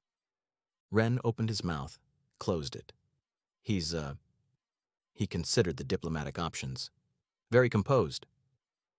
The Queen's eyes sparkled. He hates you, she said with great fondness. That's wonderful. Ren stared at her. Lucas doesn't hate people, she continued. He's indifferent to them. Beautifully, infuriatingly, completely indifferent, for years. She leaned forward like she was sharing a secret. He hated you within 30 seconds. Do you understand what that means? Ren was beginning to dimly understand something. He wasn't sure he liked it. It means, the Queen said, sitting back with the satisfaction of someone watching a long game pay off, that you interest him. And Lucas has not been interested in anything that wasn't a military strategy or a political problem in quite some time. She picked up her cup. You punched him, she added, in the tone of someone noting a delightful piece of trivia. In front of the entire court. That was... I'm not criticizing. I'm delighted. He needed it. Your Majesty, Ren said carefully, I want to be honest with you. I didn't mean for the binding to happen. I don't want to cause problems for your family or your kingdom.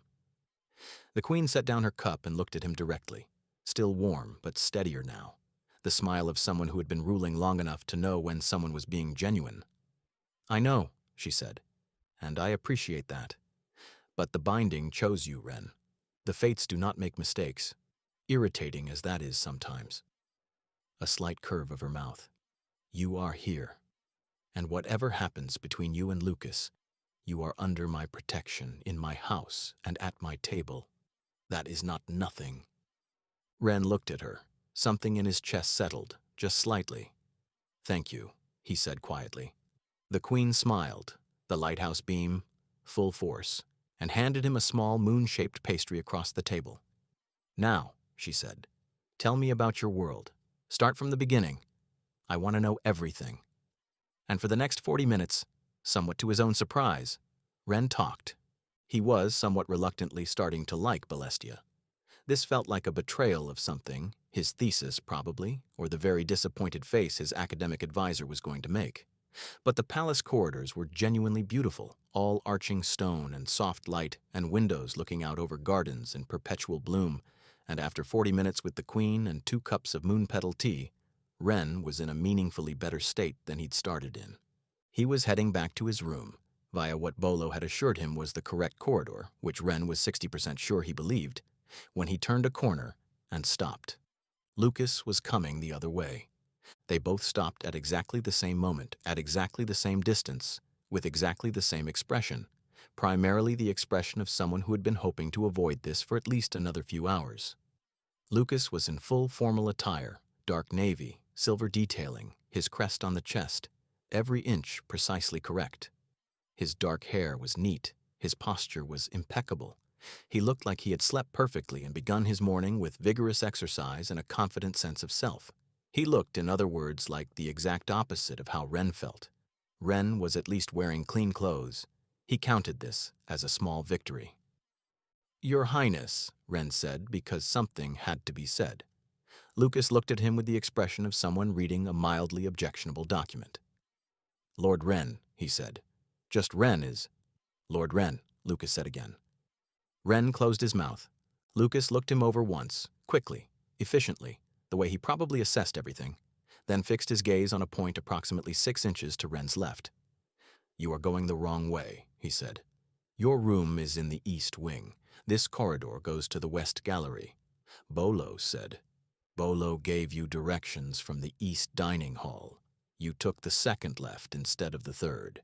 You have been going the wrong way for approximately 5 minutes." Ren looked back down the corridor, then at Lucas. "How do you know where I came from?" Something moved across Lucas's face, very quickly, gone before Ren could name it. "The east dining hall is in that direction," Lucas said, as if this were perfectly obvious and not at all an answer to a different question. Ren stared at him for a moment.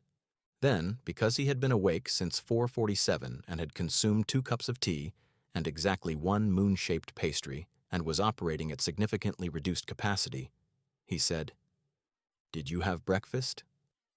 Lucas blinked. It was, Ren thought, the first completely unguarded thing he'd seen him do. "What? Breakfast? Did you eat? The Queen had this tea that was—" "I know about the tea," Lucas said very precisely.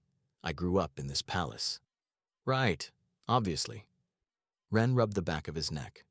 "Sorry, it's been a morning." Lucas looked at him. A different look than yesterday. Less dismissive, more like he was trying to categorize something and not quite managing it. "Yes," he said finally. "I imagine it has. Not cruel, not kind, just accurate." Ren wasn't sure what to do with that. They stood in the corridor for another moment in a silence that was neither comfortable nor uncomfortable, more like one that hadn't decided what it was yet. Then Lucas said with the air of someone doing something only because it is the reasonable thing to do, and absolutely not for any other reason. "The east wing is back the way you came, then the third left. Then follow the corridor with the blue lanterns." "Third left. Blue lanterns." "Yes. Thank you." Lucas's jaw did something subtle. "Don't get lost again," he said, and moved to walk past. "I have a question." Lucas stopped. He didn't fully turn, more like he angled himself slightly in the way of someone maintaining the option of continuing at any moment. "What question?" "About the arrangement." A pause.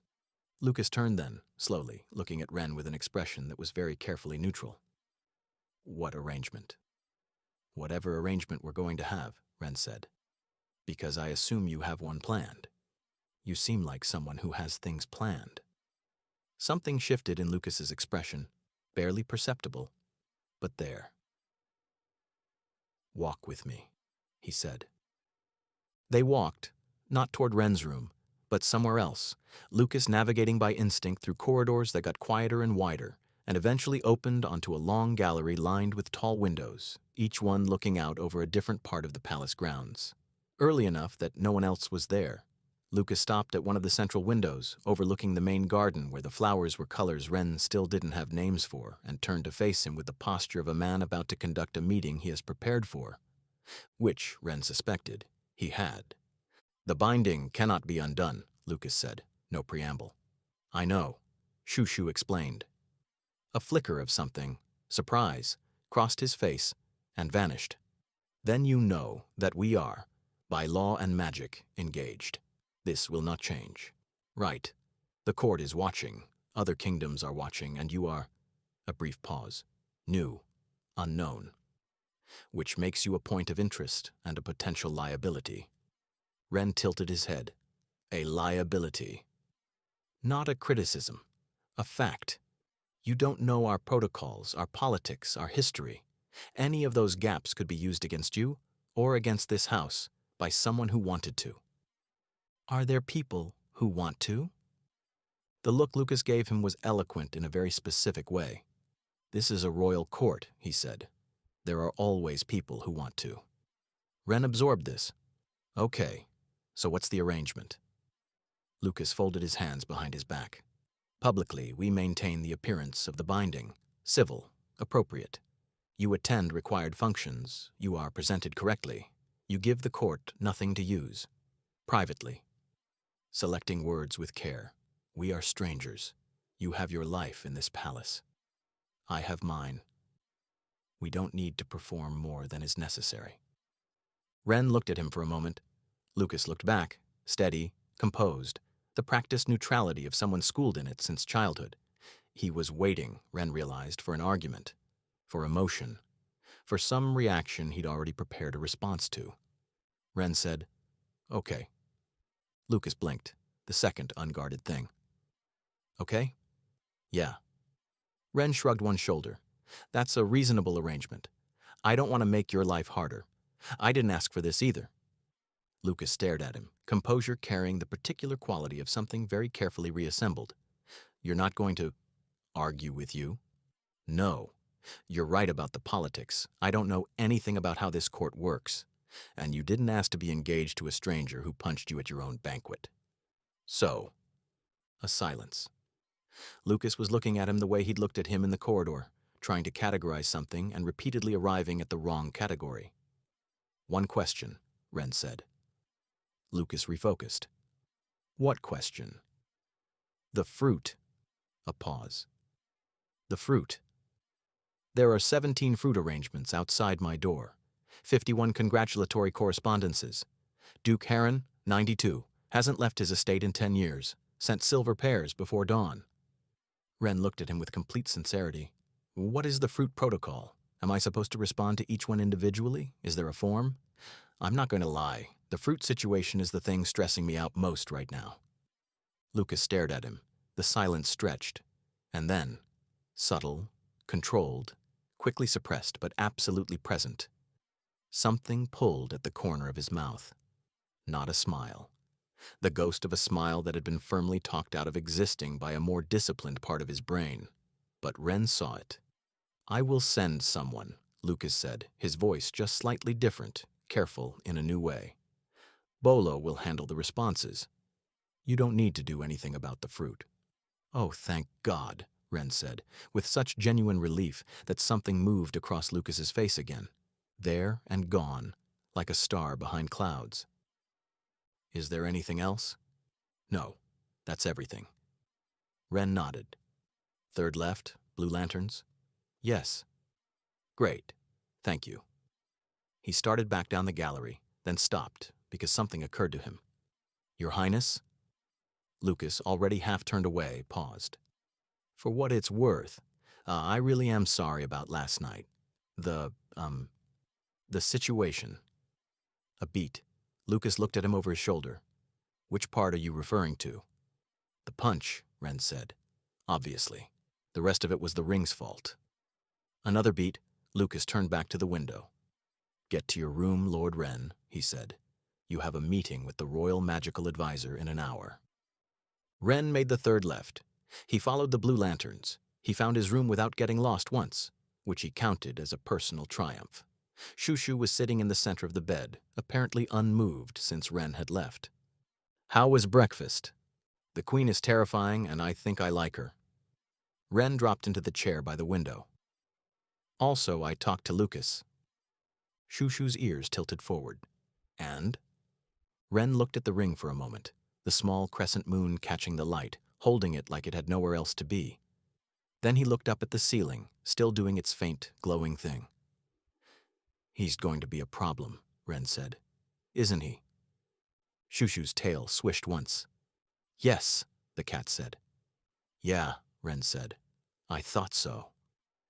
He stayed in the chair a while longer, watching the strange sky outside his window. Too many stars, wrong constellations, the moon hanging in a place it had no business being. He wasn't home. He didn't know when he would be. But there was a queen who had given him moon petal tea and looked at him like he mattered. There was a cat who answered in complete sentences. There was a steward who had added a 10-minute buffer to his schedule, silently and professionally, as an act of mercy. And there was a prince who had, in an empty gallery with no audience and no political reason to be kind, given him directions home. Ren looked at the ring. The moon engraving caught the light. Third left, he thought. Blue lanterns. It was a small thing. He filed it away anyway. Chapter 4. The Weight of the Wrong World. Her name was Mara. She was 7 years old, and she was good at catching fireflies. Every summer evening, without fail, they rose from the river at dusk like tiny lanterns lighting themselves one by one. The village called it the brightening. Tonight, Mara held out her hands. The first one landed in her palm. She laughed, and then the light went out. She looked up. They were all going dark, one by one, like candles being snuffed by a hand she couldn't see. The river went quiet. The frogs stopped. The wind pulled back like it had somewhere else to be and had just remembered. Mara turned toward the southern tree line. The dark there was different tonight. Not a shape she could point to. Not a creature. Just wrong. Wrong in the way that skipped past thinking and went straight to the part of you that is older than words. Go inside, that part said. Right now. Don't run. Just go. Mara went. On the porch behind her, her grandmother stood with a cold cup of tea and her eyes on the tree line. She had grown up on the old stories, the ones the younger generation called myths and the elders called memories. She did not go inside. She stayed on that porch all night because someone had to watch. And because she had always known, in the deep, quiet part of herself the daylight never reached, that the stories would come back. She had just hoped she would be wrong. 300 miles north. The Palace of Bellestia. Morning. Warm light, the smell of bread and moon petal tea, and a boy cross-legged on his bed sketching stars in a notebook. Completely unaware. For now. Ren had developed what he privately called a survival routine. It wasn't much, but it was his, and frankly, it was all that stood between him and the kind of existential spiral that makes a person start monologuing at the architecture. Breakfast at 8, same chair, same window, same cup of moon petal tea that tasted like sunlight and had the additional benefit of making mornings feel survivable, which, in a world where he was technically bonded to a prince who communicated primarily through frowns, was no small feat. After breakfast, the notebook. Good paper. Slightly cream-colored, made by someone's hands, with care. Ren respected it the way he respected all well-made things, which was considerably more than he respected most social situations. He had been mapping the stars for 3 nights now, sketching positions, noting angles, cross-referencing with what he remembered from his second-year astronomy elective, which he had taken as an easy credit and had not expected to one day use for actual navigation in an actual other world. Life was frequently unhelpful in this way, like a career counselor who gives terrible advice but is technically never wrong. He was mid-sketch, a cluster of 7 stars he had tentatively labeled the aggressively ambiguous Dipper, when Shushu appeared on the windowsill. You didn't sleep again, the cat said. Productive morning. It is 7:43. Still productive. Arguably more productive than a morning that starts at a reasonable hour, because no one is here to interrupt me with things like responsibility and the fate of the kingdom. Shushu's tail moved in the slow, considered way that meant the cat had an opinion and was deciding whether to share it. Ren kept sketching, hummed, very quietly, the first 8 bars of a song his mother used to sing while cooking, a habit from exam season. Never quite managed to stop. "Ren," Shushu said, "are you all right?" A pause. He kept sketching. "I'm fine," he said. The way people say I'm fine when what they mean is, I have decided to be fine, and the decision is holding, for now. And if everyone could please not ask follow-up questions, that would be extremely helpful. Shushu moved from the windowsill to the bed and settled precisely 6 inches from Ren's knee. Not touching. Just there. Ren looked at the cat. "Thanks," he said quietly. Shushu did not respond, but the tail, just once, curled slightly inward. The throne room looked different at dawn. Smaller somehow, like the dark in its corners hadn't fully retreated and wasn't planning to.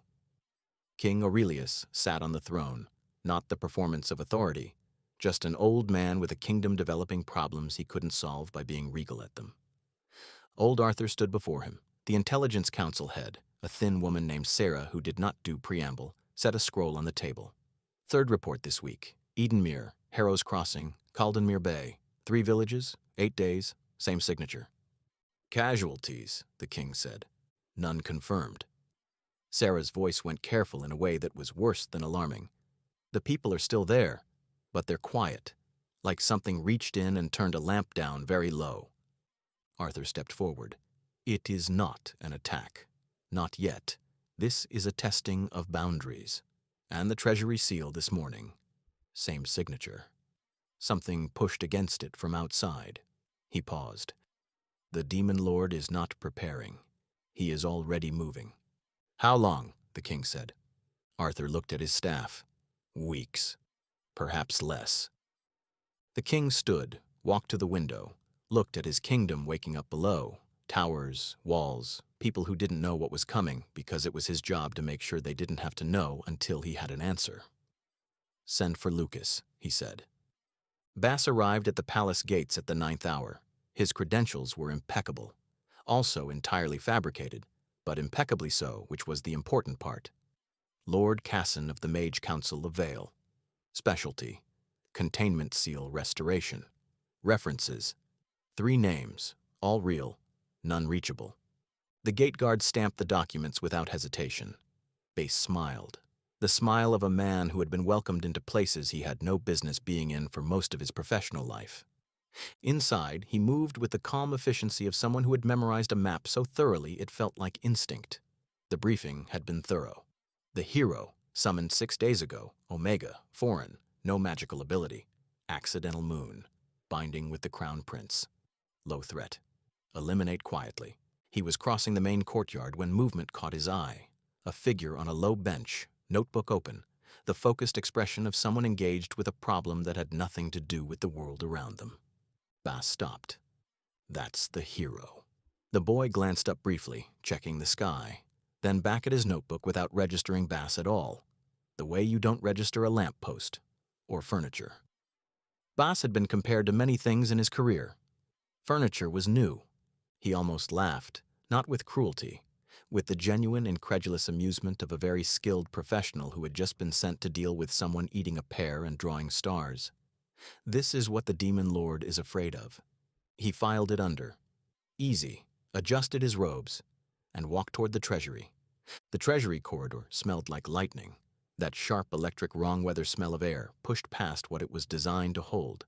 Ren had followed the alarm, because following alarming sounds toward their source was apparently just what he did now, which was a career development he intended to discuss with his guidance counselor if he ever made it back to a dimension that had those, and arrived to find 5 royal mages, a glowing doorway, and the specific energy of extremely qualified professionals who were quietly, internally, completely out of ideas. The head mage, a woman named Aldris, who looked like she had never once in her life been surprised by anything, raised her staff. The dispel hit the seal with a sound like a thunderclap. The seal ate it. The violet glow got bigger. A second mage tried a counterward, bigger.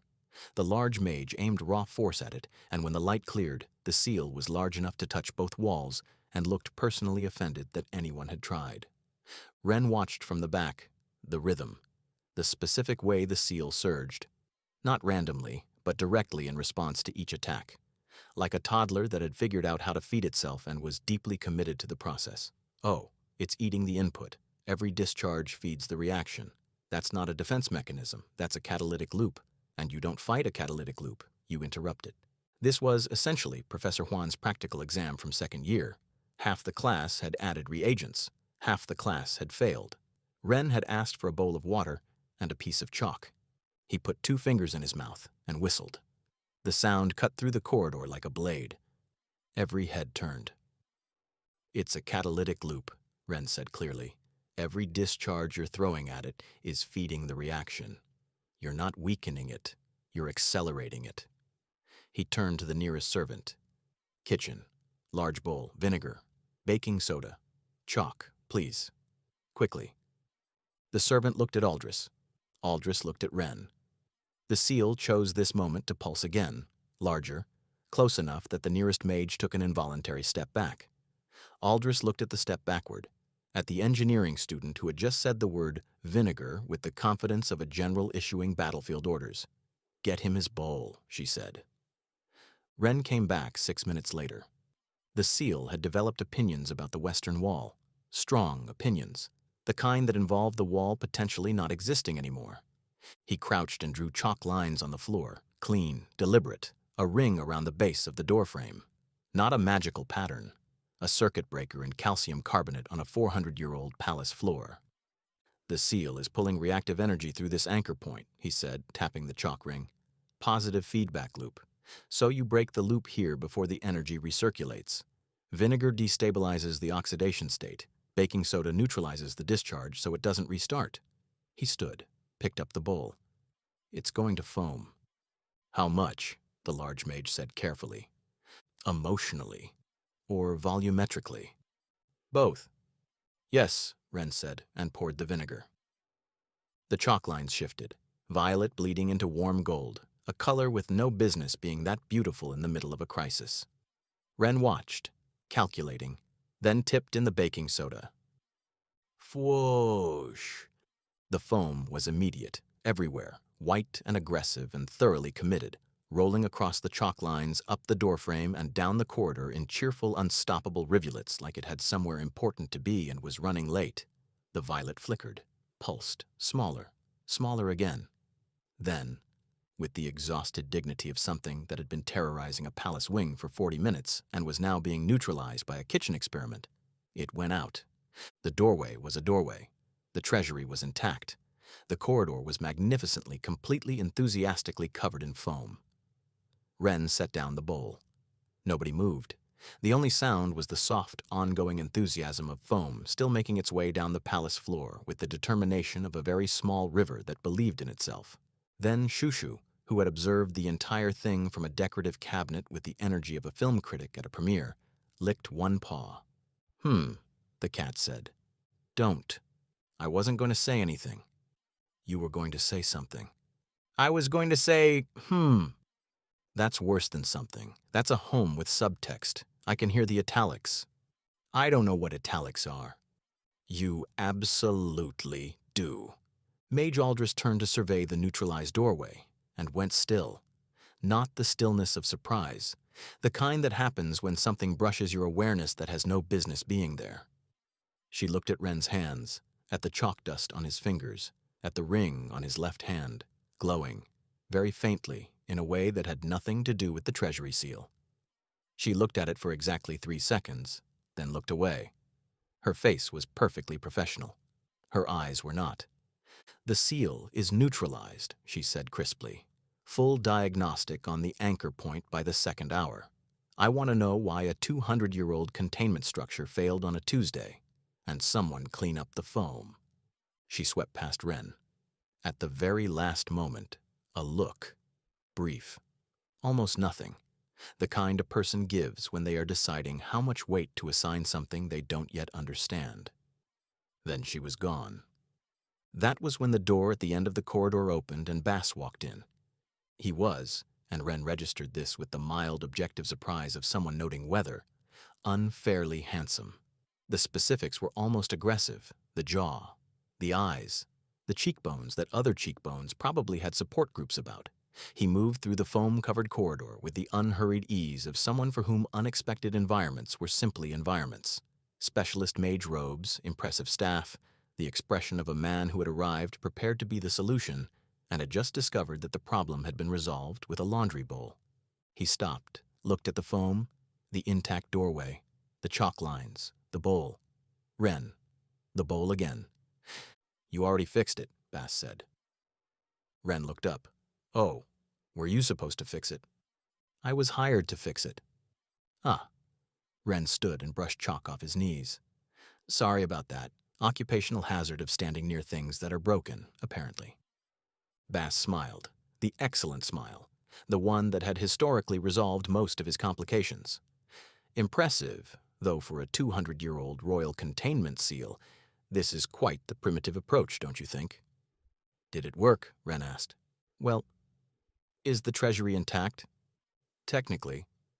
"Then the approach was exactly as sophisticated as it needed to be." Bass opened his mouth, closed it, opened it again. Ren watched this process with the polite interest of someone observing a fish in a very expensive aquarium. Bass pivoted, because Bass always pivoted. "You interrupted the oxidation cycle." Clever enough, though a trained specialist would have approached it with more. "Identified the reaction type first," Ren agreed cheerfully. "Mapped the anchor geometry, calculated the minimum effective reagent ratio. Classic runaway oxidant behavior, more reactive input, faster acceleration, so you don't fight it. You neutralize the base reaction at the anchor point before critical threshold." Conversationally, the way someone talks about something they find genuinely interesting, not performing, just explaining. "You're not a mage," Bass said slowly. "No. No magical training. None." "Then how—" "Chemistry," Ren said. "It's like magic, but with more documentation and fewer robes." Behind Bass's very handsome face, something was happening, something that had started as professional assessment and had quietly become something else. He was looking at Ren the way you look at something that keeps refusing to fit in the box you've put it in, and beneath the surface of this boy, something quiet and enormous and completely unaware of itself, like standing next to a mountain that didn't know it was a mountain yet. The briefing had said, "No power detected." Bass had been the Demon Lord's most accurate threat assessor for 6 years. He was currently on his 3rd revision of this target in under an hour. "Bass," he said, because introductions bought 3 seconds. Ren blinked. "That's your name? Just Bass? Is there a problem with it?" "No, it's just very efficient." "Thank you. Like my solution." Bass's mouth twitched. He stopped it. "Barely. The way you stop a sneeze in a library. Technically successful, spiritually unconvincing." Ren offered. "Since we're apparently doing this." "I know who you are," Bass said. The ring, the folded lab coat, the general energy of someone navigating an impossible situation with practical calm. "The hero from another world." "The accidental hero," Ren corrected.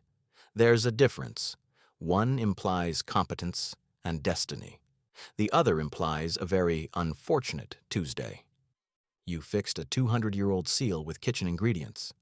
"The kitchen ingredients fixed it. I pointed them in the right direction. I'm basically a condiment coordinator." "You're being modest." "I'm being accurate. There's a difference." Bass looked at him, felt that mountain again. "I feel," he said carefully, "that you're making fun of me." "I'm really not. I'm being completely literal." Which was, somehow, so much worse. Neither of them had noticed Lucas. He had been there since the foam.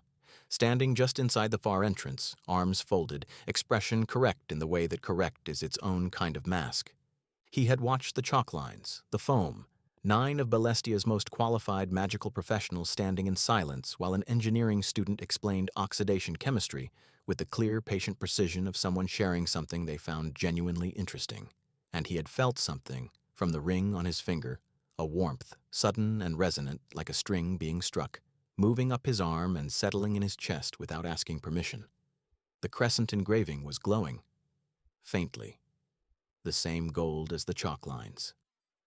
Lucas had looked at Ren and felt, briefly, clearly, in a way he immediately began the process of not feeling, something that had no safe name. He began the process of not feeling it the way you begin organizing a closet, systematically, with intent. The feeling did not cooperate. Then Bass had walked in, and now Lucas was watching Ren talk, completely himself, no performance. And Bass, whose name Lucas knew from an intelligence report filed under Demon Lord field operatives, smiling, not the professional smile. Something smaller, something involuntary. Lucas's expression didn't change, but somewhere between one breath and the next, a small frown. There. Gone. Filed in the same drawer where he kept every other inconvenient thing he had ever felt, which was getting concerningly full. He turned and walked back the way he came. He had a meeting with his father. He had a kingdom to think about. He was absolutely not thinking about It's Like Magic, but with more documentation, and the way Bass had almost smiled like he couldn't help it. He walked a little faster. He did not examine why. The king's study, father, son, the border reports between them. You've read them, the king said. Yes. I want an honest assessment, not diplomatic, not kind. If faith fractures before the demon lord reaches full power, I understand the stakes. And if he's not ready, then we find out now, the king said, before it costs us everything. Lucas nodded, turned to leave. Lucas, he stopped. He is your bonded. I know what I'm asking. A pause. I know, Lucas said, and left. Ren was back in the garden.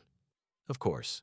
Notebook open, half-eaten apple beside him, the general energy of someone who had found the one quiet place in a palace full of people who wanted things from him, and was defending it with the passive aggression of simply being very boring to approach. He looked up when Lucas's shadow fell across the page. Your Highness. Lord Ren. Lucas sat at the other end of the bench, the correct distance. This is a formal assessment. I need honest answers. I usually give those. It's one of my few marketable skills, along with all-nighters and being unreasonably good at vinegar. Lucas did not smile, but something behind his eyes moved a quarter of an inch, which for Lucas was basically a standing ovation. What do you know about the southern border situation? Ren went still. What southern border situation? 3 villages, 8 days. The darkness has reached the border. The people are still there, but not fully present. The treasury seal this morning was not deterioration. It was a probe. The garden was quiet. Ren looked at the sky, at the wrong constellations. So I neutralized a demon lord probe, he said quietly, with baking soda, without knowing that's what I was doing. Yes, that's terrifying, for different reasons than you're thinking. Lucas looked at him. I got lucky, Ren said. The chemistry worked because it worked, not because I understood what I was dealing with.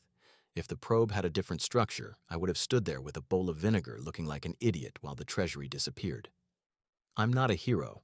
I'm an engineering student who occasionally solves the right problem by accident. That's a very different job description. The benefits are worse. Lucas was quiet. Then why are you still here? What do you mean? You could have argued, refused, demanded to be sent back. His voice was even. You made a routine instead. You're mapping the stars. You're learning the palace. Why? Ren looked at the notebook, at the aggressively ambiguous dipper. Because I can't go home. Not yet. And the people in those villages can't go home either. I don't know if I can do what the fates think I can do, but standing still isn't an answer. Standing still is just falling apart with better posture. Lucas held his gaze. If you could go home right now, this moment, back to your world, your university, your life, would you? The garden held its breath. Ren's face did something very small and very fast. He looked at the ring, at the sky, back at Lucas, and said quietly, yes. One word, then, but I can't, so it doesn't matter.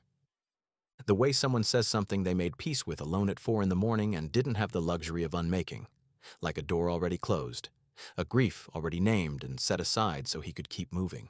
Lucas looked at him, said nothing. He had prepared for arguments, for performance, for someone trying to convince him of their own worth. He had not prepared for someone who simply told the truth, quietly, without asking for anything in return. He stood. The assessment is complete. Bolo will update your schedule. Combat and tactical briefings start tomorrow. Ren nodded. Okay. Lucas turned to go. 3 steps. Lucas. Not Your Highness. Just Lucas. He stopped. Thank you, Ren said, for telling me about the villages. Nobody else did. You had a right to know, Lucas said. Not a kind thing, just a true one. But something about how he said it was careful, in the specific way of someone being more honest than they intended and realizing it 1 word too late. He left. Ren sat for a moment, then opened the notebook to a fresh page. Not stars this time. Names, Edenmere, Harrow's Crossing, Caldenmere Bay. 3 villages. 3 places full of people who deserved to be written down. His hand wasn't quite steady, but it was writing. Midnight. The palace breathed slowly in the dark. Ren sat on the floor of his room, back against the bed, notebook in his lap. Not writing, just holding it. Shushu pressed warm against his leg, not asking anything, just present, in the way that only cats and very good friends know how to be. In the specific privacy of midnight, no performance to maintain, no one to be okay for, he talked. Not dramatically, in the small, unguarded way of someone who has been holding something heavy for days, and at midnight, it just comes out.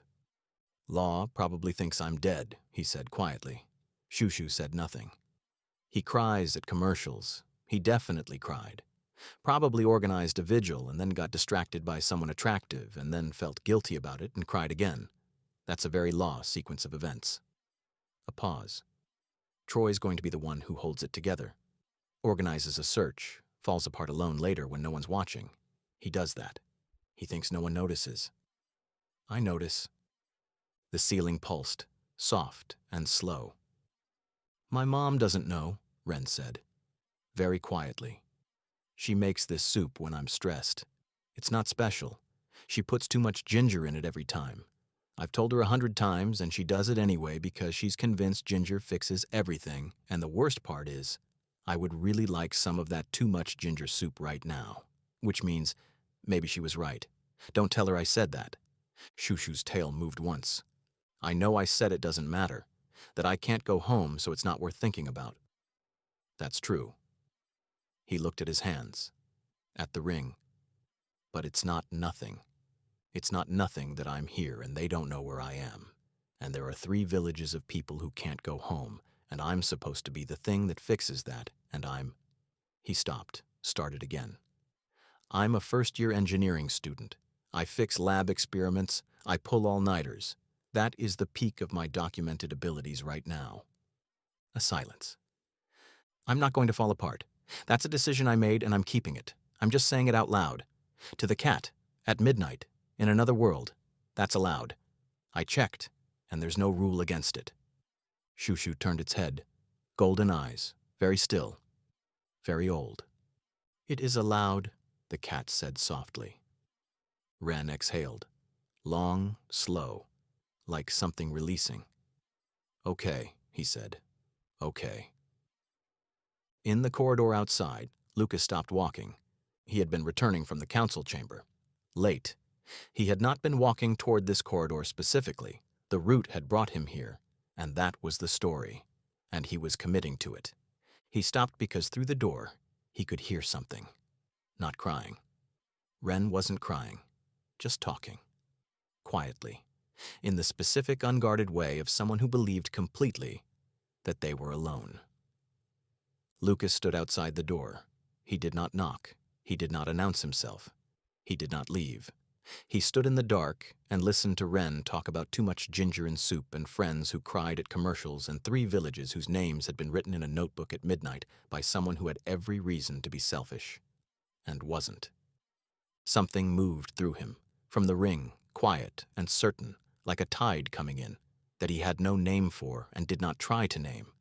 His hand was at his side, not raised, not reaching, just still. He stood there for a long time.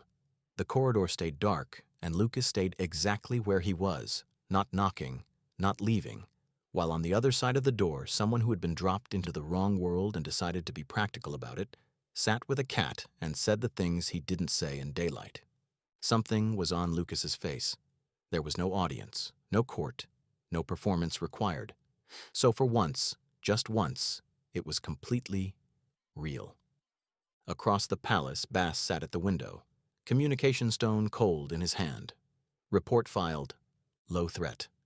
No magical ability. Academic background, non-combatant. Recommend continued observation. Technically accurate. Every word. And every word chosen because it was accurate and misleading at the same time. The kind of truth that functions as a lie if you hold it at the right angle. Bass was very good at that. He had been doing it for years. It was, he reflected, possibly the saddest skill a person could be good at. He turned the stone over. Thought about Aldris going still in the treasury corridor. He had watched her, because Bass always watched the most qualified person in the room, and he had felt it too. That thing beneath the surface.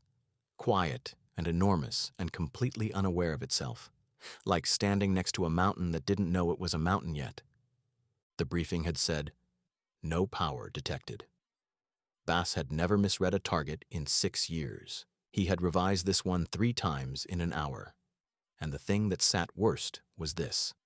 The Demon Lord's intelligence network was thorough. If Bass had felt it in 40 seconds, the network had felt it weeks ago, which meant the briefing hadn't been wrong by accident. Low threat, easy, non-combatant. Not a mistake. A test. For him. Bass stared at the stone. He had lied to the Demon Lord tonight. For someone he had met an hour ago. For someone he had been sent to kill. 1 hour of chemistry explanations, and I'm being completely literal, and that specific way of saying, did it work? Like that was the only question that mattered. Not whether it was impressive, not whether anyone was watching. Just, did it work? 1 hour, and Bass had filed a false report. The thing about false reports, the Demon Lord forgave many things. He did not forgive that. Not ever. Not once. Bass had just made himself a traitor. In 1 hour. For a boy with chalk dust on his fingers who didn't know he was a mountain. If that wasn't the most ridiculous reason anyone had ever committed treason, Bass didn't know what was. He didn't fully understand why he'd done it. He had the outline of a reason he wasn't ready to look at directly yet, the way you don't look directly at the sun even though you know exactly where it is. He set the stone on the windowsill, looked out at the darkness pooling at the edges of the torchlight below, and further south, past the walls, past the border, past 3 quiet villages, the same darkness, moving, patient, coming. He was completely trapped.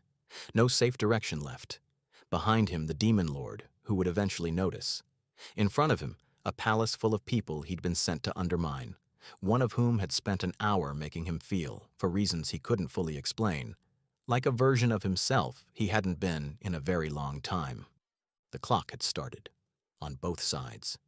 And Bass, for the first time in 6 years of perfect professional control, did not know what to do next. 300 miles south, a grandmother on a porch, cold cup of tea, eyes on the tree line. The darkness was patient. It had been patient for a very long time, but not much longer now. Not much longer. End of chapter 4.